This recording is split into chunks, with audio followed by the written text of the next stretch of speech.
A great anime with a strong and powerful MC is always good, but something more powerful or overpowered just isn't enough. Today we're going to be looking at literal super beings. We're talking on a level of an actual god.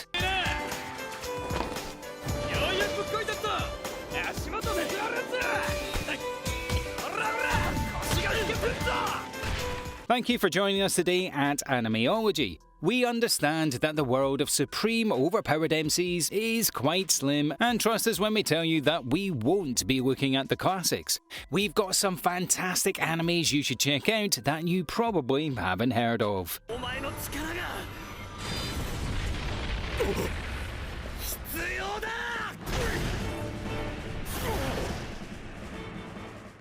Number 10. The God of High School.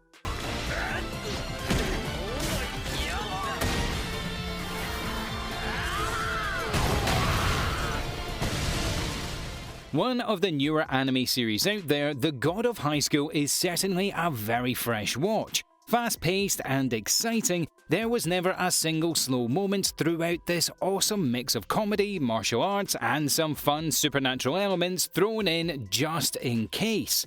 We soon learn about the three main realms of this world. The human realm that is identical to our world, considered the least powerful realm of all. The Sage Realm is also known as the Demon Realm and filled with magical creatures, spirits and monsters, ranging from demons to minotaurs to phoenixes. And finally, the Heavenly Realm, filled with literal gods and demigods from different mythologies and legends. Michael the Archangel, Hercules, to name a few.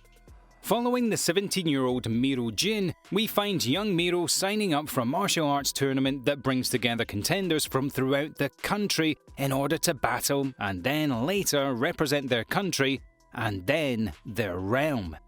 Although Miro is a gifted martial artist, there exists an interesting brand of magic within this series.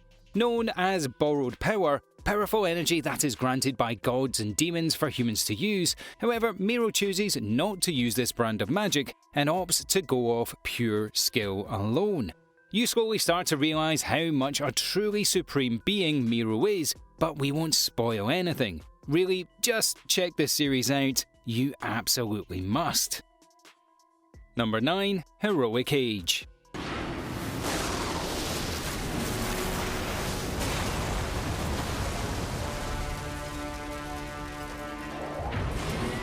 Starting off as one of the most epic space animes you will ever see with some absolutely brilliant use of mechs, Heroic Age plays out like an ancient mythical story, but in the form of a brilliant anime.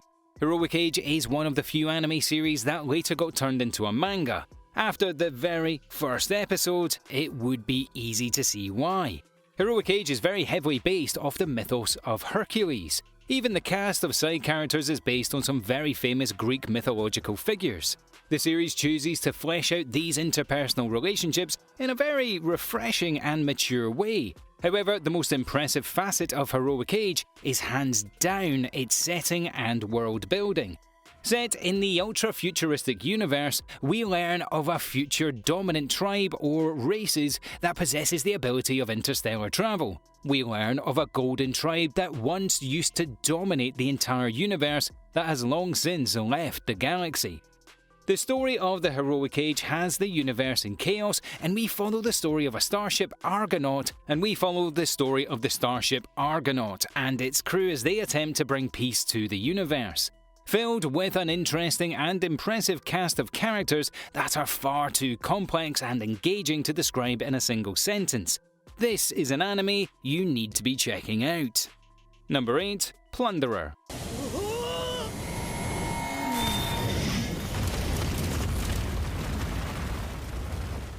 A really fun and interesting spin on the action fantasy genre, Plunderer takes place in an eerie post-apocalyptic world in which a human life is measured through a numerical value.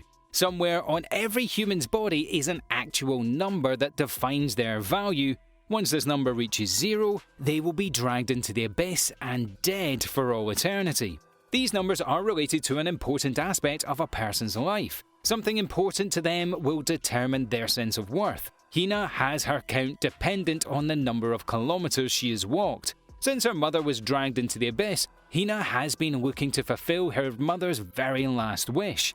The story really kicks off when Hina meets a strange and mysterious masked knight by the name of Lichtbach, the only person that has a negative number count. Imagine how powerful a being you need to be in order to literally escape death. He soon learns that this masked knight was one of the most powerful warriors on the planet. His count is negative 1001. This number is determined by the number of times he's been rejected by girls. However, his other count is 5,700, determined by the number of enemies that he's personally killed. Number 7. Saint Seiya, The Lost Canvas.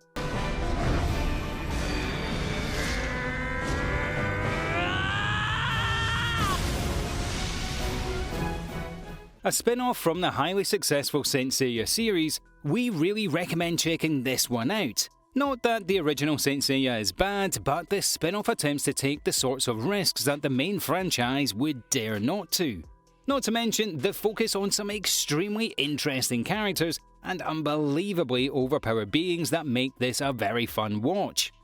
The Lost Canvas is actually a separate viewpoint from a very famous Saint Seiya arc. It maintains the same outline and major plot points, but everything in between is completely different. It has been described as an alternate retelling.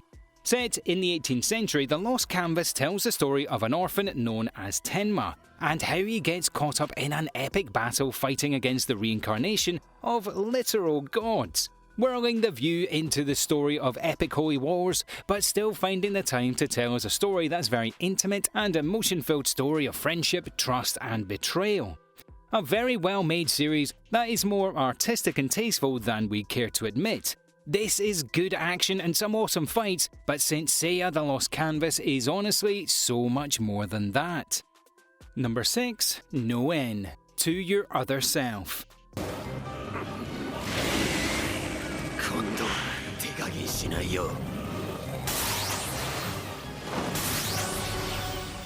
A brilliant sci-fi series that maintains a fun sense of adventure and a very cheeky romance that had us on the edge of our seats through each episode. A complete storyline that's wrapped up well. Noen is one of those series you wish you had more of, but perfectly wrapped up in itself. Set around 15 years in the future, we are told of this insanely violent and horrific pan-dimensional war that occurs between the dominant time species of the universe. The battle is occurring between a possible future of our own world and another possible dimension future that is intent on the destruction of all space and time. We follow the Dragon Cavalry, an ultra-elite military force that is sent through space and time in order to find a mysterious object that is rumoured to be the key to stopping the invasion and saving reality as we know it. The core story behind Noen is extremely high concept and deals with some brain-hurting concepts that really do blend time and space. Through an interesting interpretation of quantum physics with some heavy themes of existentialism and the universe, Noen is an anime series that looks to challenge your mental capacity as a viewer, and we loved every minute of it. Number 5. Zatai Karen Children.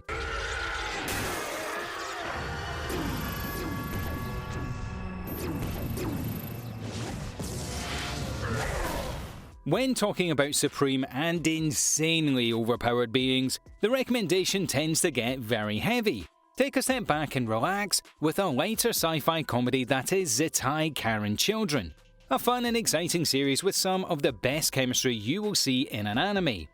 Set in the distant future as the human race is filled with more and more people that have ESP-type powers, the government sets up a special ESP organization in order to deal with these special situations that normal means cannot solve. Our MC is Kochi Minamoto, a 20-year-old ESP prodigy that is tasked with supervising some of the most powerful ESP users in the entire country.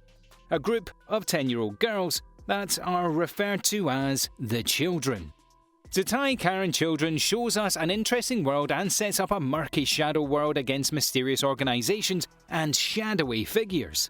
It plays out like a mystery thriller more than a sci-fi comedy you'd imagine. Regardless, this blend of genres and this very interesting mix of characters is what makes this series such a fantastic watch. Number 4. Spirit Blade Mountain.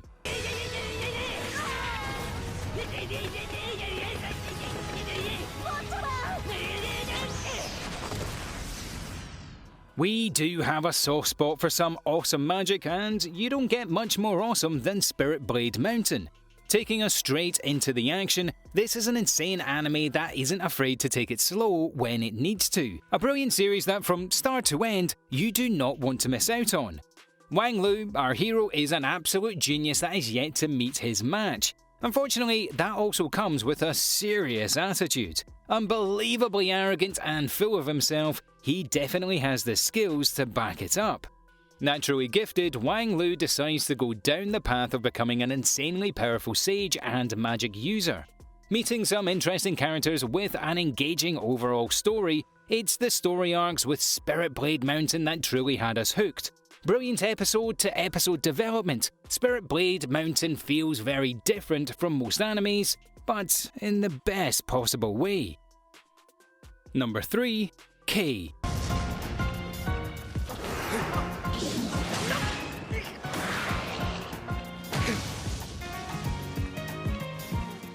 Also known as K Project or Project K, this is a bit more mature than what we're used to, but an extremely original and unique series that still looks to bring us an exciting and interesting sci-fi fantasy story with some brilliant action.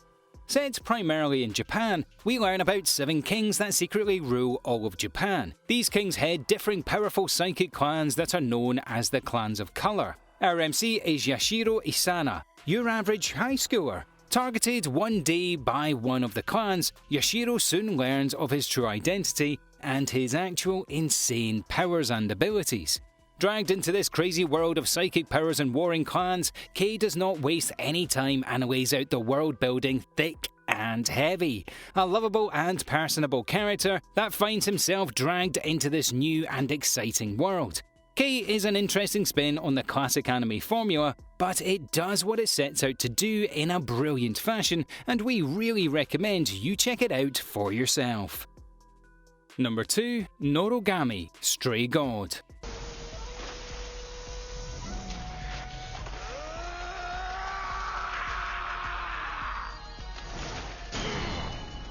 It is hard not to love an anime that attempts to shake up the classic anime tropes in an interesting and fresh way. Although we're slowly starting to see more and more animes do that, few exist that really change things the way Norogami Stray God did when it first was released. We follow Hiyori, a seemingly average middle schooler that gets involved in a horrific accident when trying to protect a stranger. This accident causes her to slip out of her body, and she soon becomes aware of multiple parallel worlds. Through travelling this spirit world, Hiyori meets Yato, a young traveller and adventurer that is looking to make a name for himself and accept any wish for 5 yen. Yato is an obscure god that is looking to make a name for himself and become worshipped by all. Hiyori wants to fix her body and return to her world and accepts Yato's offer. Hiyori and Yato are joined by Yunkin, and the three depart on many interesting adventures together as the series opts to tackle some very heavy inner issues such as friendship, identity, and past. And number 1, Cervantes.